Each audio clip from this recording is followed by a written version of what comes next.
Hello and welcome to VOA's Red Carpet. Today, I am your host, Maida de la Salette.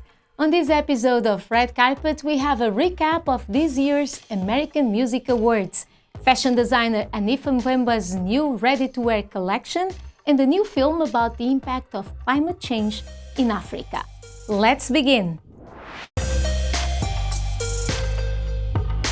We begin with highlights from this year's American Music Awards in Los Angeles as the show celebrated the best music for a second pandemic year with a mix of live and pre-taped performances.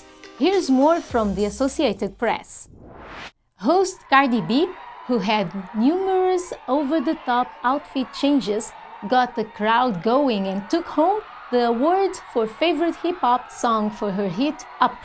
South Korean superstars BTS were crowned Artists of the Year, brushing aside challenges from Taylor Swift, Drake, and The Weeknd, as they took home a total of 3 awards and teamed up with Coldplay for My Universe and closed the show with Butter. The band was also named Favorite Pop Duo or Group and got the Favorite Pop Song Award for Butter. Olivia Rodrigo led with 7 nominations but took home the crown for Favorite New Artist of the Year. Favorite Latin album went to Bad Bunny's El Último Tour del Mundo, while Machine Gun Kelly grabbed the Favorite Rock Artist Award. We continue with music with Nigerian-American artist Davido, who has come up with an innovative way to celebrate his 29th birthday. The Afrobeat star is donating over $600,000 to orphanages across Nigeria after a playful tweet turned into charitable donations. While celebrating his birthday, the singer jokingly asked fans and fellow musicians via Twitter to send him money. "If you know I've given you a hit song, send me money," Davido tweeted. According to Davido, his aim initially was to raise money so he could transport his Rolls Royce from a port. He said he made the appeal in a playful manner, but that the response far exceeded his expectations. The singer posted a statement on his Instagram account announcing a personal donation of 15 million naira, around $120,000, as well as the creation of a committee to allocate the money to orphanages in need. Davido said he plans to continue this tradition on his birthday every year. As life in the US slowly returns to normal after a challenging year, the world of fashion is among those ready to get back to the runway. This includes fashion designer Anifa Mvuemba, who has just launched her new ready-to-wear collection.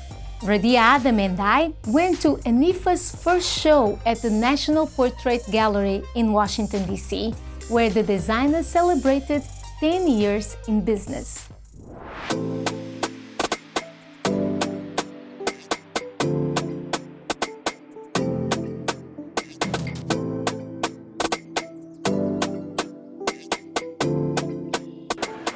Warm and bright colors, pastel tones, and African elements within Anifa's signature looks gave a cold night a feel of home for the fashion designer, who disrupted the conventional runways when she created the viral 3D fashion show that caught the eye of Beyoncé, Gabrielle Union, Zendaya, and many other fashion fans.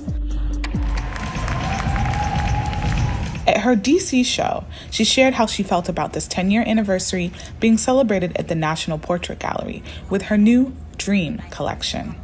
It's a dream come true. I can only dream of something like this. I don't even think I saw this years ago, like having a show at this magnitude in DC, and I'm just really grateful. Honestly, a dream come true. Born to Congolese parents and raised in the U.S., Anifa's work has always been influenced by her roots. In African culture, obviously, we see a lot of like the tailored garments. We see a lot of beautiful prints. We see a lot of beautiful colors. And I grew up seeing my mom, my aunts, cousins getting dressed, having to go to a party and getting things custom made. And I just really appreciated how things were constructed and made. But when I became a designer, I didn't want to be labeled as an African designer, so I took a few things from that and incorporate it into my brand and how I create, how I design, how I tailor my garments, details and all of that. Bold prints, color. The fashion industry is one that is constantly evolving, and throw in a pandemic, you get a tech-savvy designer who revolutionizes how we see fashion shows. When asked how she handles challenges, she simply takes it one day at a time. Taking it a day at a time, honestly. Yeah, it's just honest. That's the best answer. Taking it a day at a time. While Anifa might be taking it one day at a time, it seems like every day is full of purpose. Besides launching her dream collection that includes the Zeta and Zoe shoes, she also mentors emerging designers. When I started, I really didn't have support. You know, I would reach out to people asking, can you mentor me? Like, what direction should I take? And honestly, people would never respond. And I get so many messages and emails and DMs from people who are just like, can you tell me, like, can you give me some business advice? So I think it's really important to support and to give back, and just to help out. There's room for everyone, and I think it's important to do that. Razia Adem and Myra De La Salette for VOA News, Washington, D.C.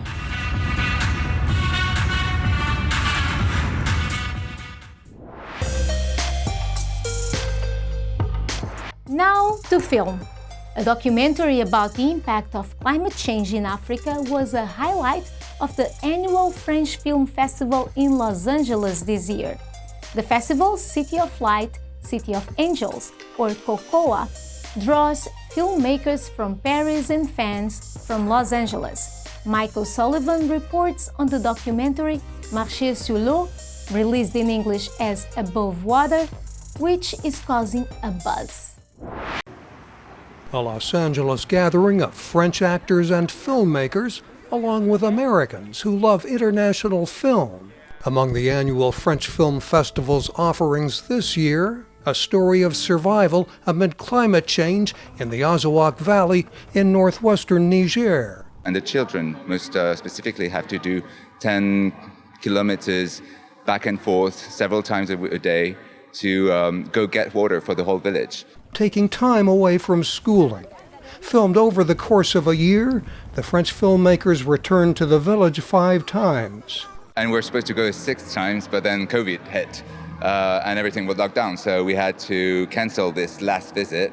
The film marks the directorial debut of Aïssa Maïga, a French actress who was born in Senegal. She and the filmmakers worked with the non-profit group Aman Iman, whose name means water is life in the region's language.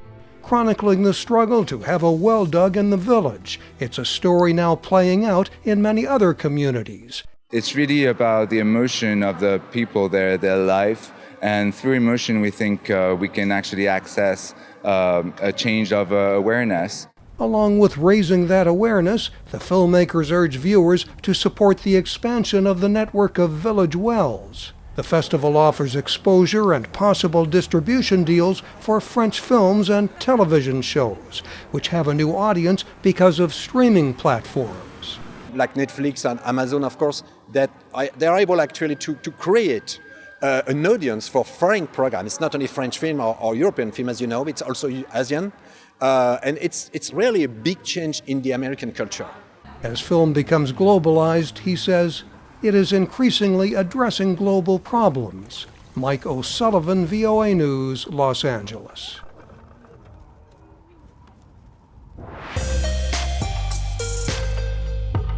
A popular new music app uses artificial intelligence to democratize how musicians of all skill levels learn and play music.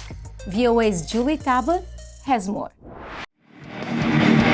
Eloy Casagrande has been playing the drums since he was 7 years old, a passion he's developed into a successful career. He recently discovered a music app that allows users to remove any elements of a fully mixed song, including vocals and individual instruments. No drums anymore.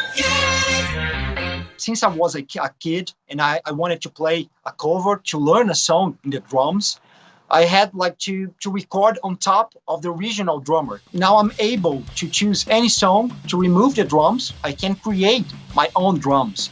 The goal of the app is to give artists of all skill levels access to cutting-edge audio technologies, says its creator.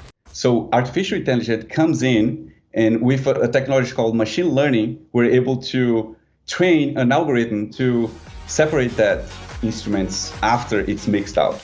The technology has been available for music production for a while, says Ramos, but was simply inaccessible to the everyday musician. So imagine it like we are a universal karaoke machine where anyone can upload a song and then adjust the song the way they want to. Legal experts point out that whenever there's a new technology that works with music, there could be copyright concerns. So it's clearly a very useful app, like for learning music in your bedroom. On the other hand, if users then turn around and distribute recordings that they make using other people's music, that's when you get into the more troubling gray area. Ramos says users of the app should pay close attention to the terms of use posted on the app's website. Since its launch in 2019, the company has grown to more than 6 million users worldwide. Julie Tabo, VOA News.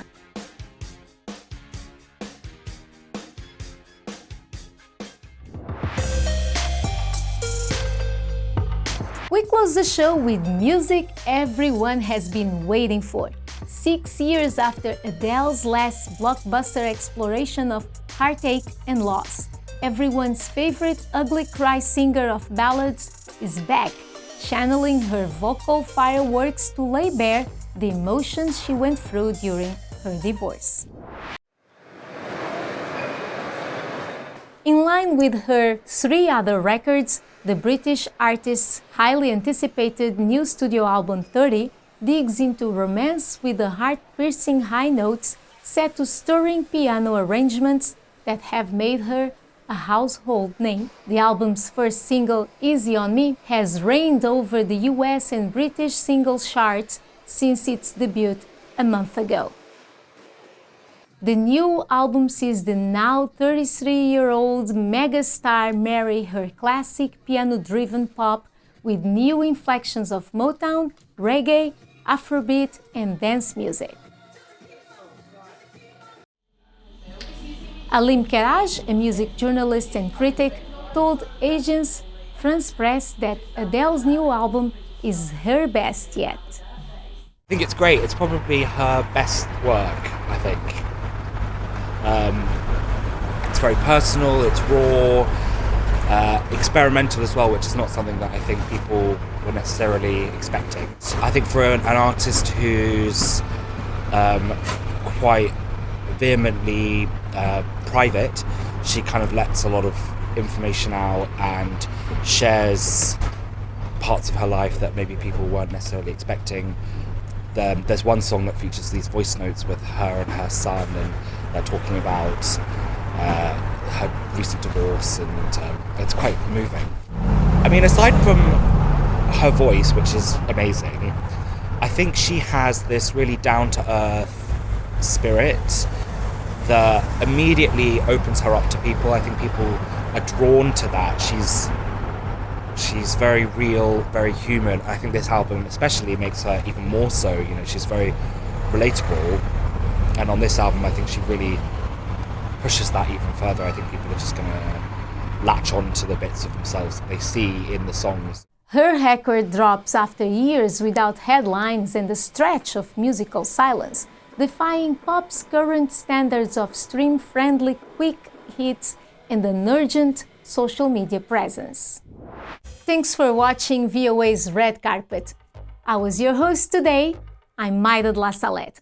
For more on your entertainment news, check us out on Facebook, Instagram, YouTube, and our website. Until next time, everyone.